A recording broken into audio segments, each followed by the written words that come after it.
Hey there guys, what's up? We're doing Operation Escape Velocity this time, and we're nearing in, getting that much closer each time to the end of the Soviet campaign. So, let's get going with this toughie, and I think Zofia talks at the beginning, so I'll let her say what she's got to say.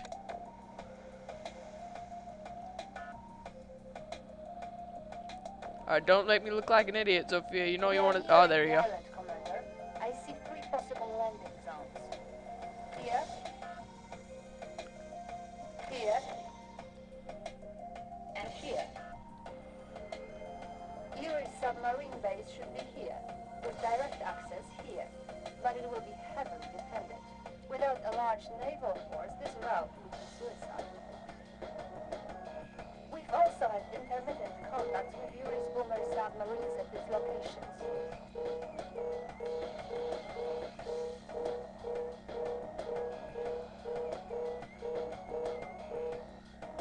I suggest sending the squids out in front of the main unit. Alright, that'd be a good idea. What we're gonna do is we're actually gonna go for this one down there. I will tell you in a little bit. But right now we're gonna want to set our teams. You want your subs to be a separate team, your squids to be a separate team, and your dreadnoughts to be a separate team. You can basically leave your sea scorpions and your amphibious transports by themselves. Alright. The reason you're putting the squids first is they kind of just distract the boomer subs that you come and see along the way, and allows your typhoon subs to get in there, do the dirty work for them. And the dreadnoughts can actually assist you if the boomer subs come to be unsubmerged. You can just take the boomer subs out with them.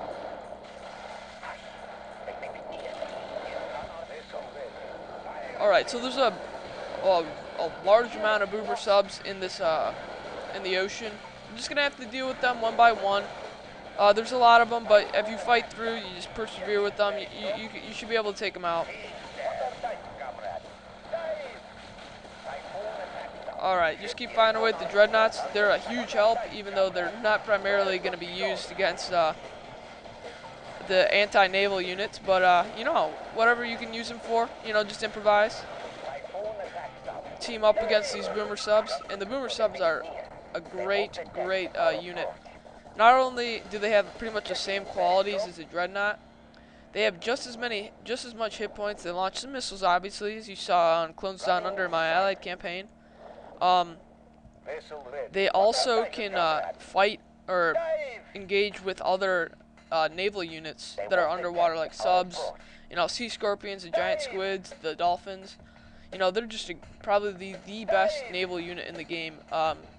But considering Yuri only has one naval unit and it's a boomer sub, you know, he's really vulnerable to aircraft or to large groups of other naval units, because, you know, just pretty much weak all around. But really can be devastating against inland assault and stuff like that. So just keep that in mind if you're ever Yuri. Alright, I'm gonna bring this group down. I think it's time. We're safe. We should be safe. Cleared out most of the way. Got 4 of our subs left over. We're gonna be using subs primarily to take out Yuri's sub pen that's in the middle of the map. Just because there's a whole lot of defenses that are located on land that would take out other non-submerged units. So that's why we're going with the sub.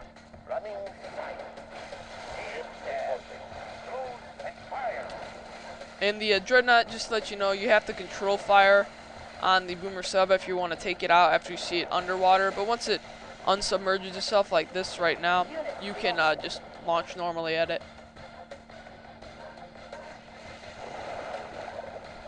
Alright, we're good to go. Sea scorpions chilling down there. Bring them down a little bit more. And what's really nice about this landing point, there's about equal amount of there's the least amount of subs that you will encounter is going to this place right here. Going here is about the same as going up there. But what is really nice about over here is that later on in the mission, right after you destroy the I am not armed, you know. the what's it called, the Don't get too close sub to pen, Yuri actually sells everything. And if you see his whole base, like I've played through this mission and I've just been screwing around, I've actually revealed the whole map. It is enormous. He has units swarming everywhere. Have you ever heard of the strategy in Red Alert 3, Dude Swarm or stuff like that? This is the epitome of the Dude Swarm. I mean, at the end of the mission, he sells everything. He just has rushes and rushes of units. So you got to be prepared. And so this place right here bottlenecks them perfectly at the end of the mission.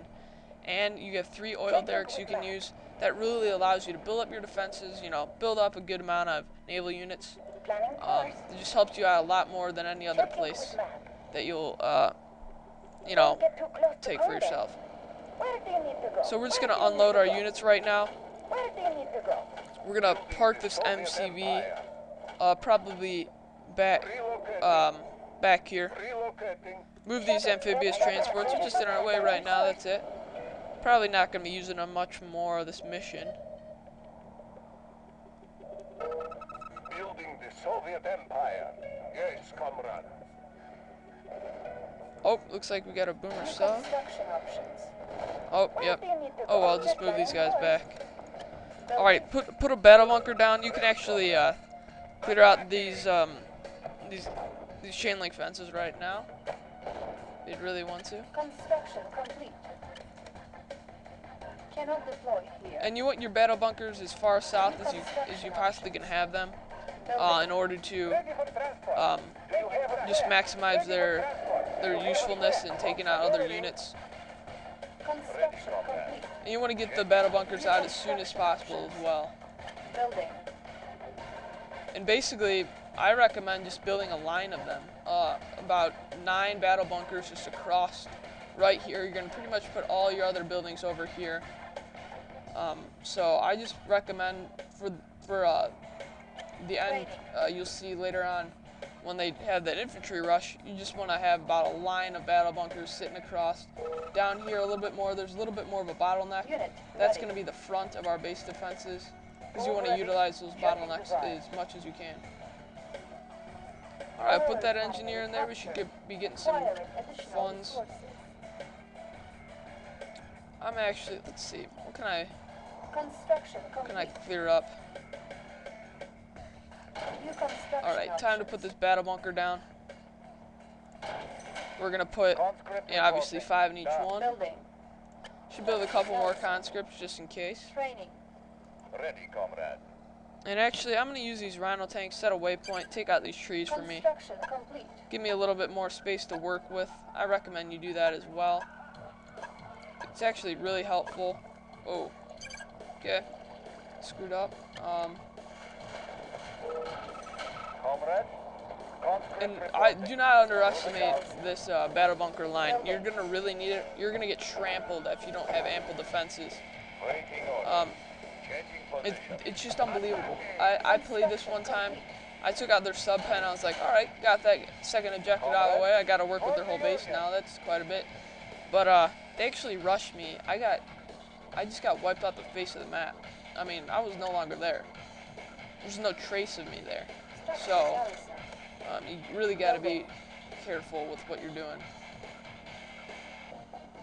Training. Alright, so now it would be time to build an engineer. Unit ready. He's doing his thing. We're going to capture this oil derrick. Oh, lost the unit. Alright. Alright, we're actually going to capture an oil derrick down here. Hopefully don't run into any units that are coming along. And this is where we're going to set up most of our defenses. Cutting fast. Black away. Alright, hopefully this virus doesn't do too much damage. I'm going to bring in a flak track. Hopefully we can take her out before she spreads her diseases and whatnot. She probably fills that thing with AIDS. It's a killer. AIDS is a killer, people. Building in progress. Alright, get your conscripts down as soon as possible. Building. You're going to need them to defend you. you know, just getting these battle bunkers. You're gonna have about 3 battle bunkers, 8 sentry guns, 3 Tesla coils to defend this little bottleneck. All right, I'm gonna call it a video here. We got through the drudgery of this mission, built up our defenses, and took out those boomer subs. So next time we should be building up some more naval force, probably, hopefully, get enough funds for that, and just beefing up our defenses. See you guys later.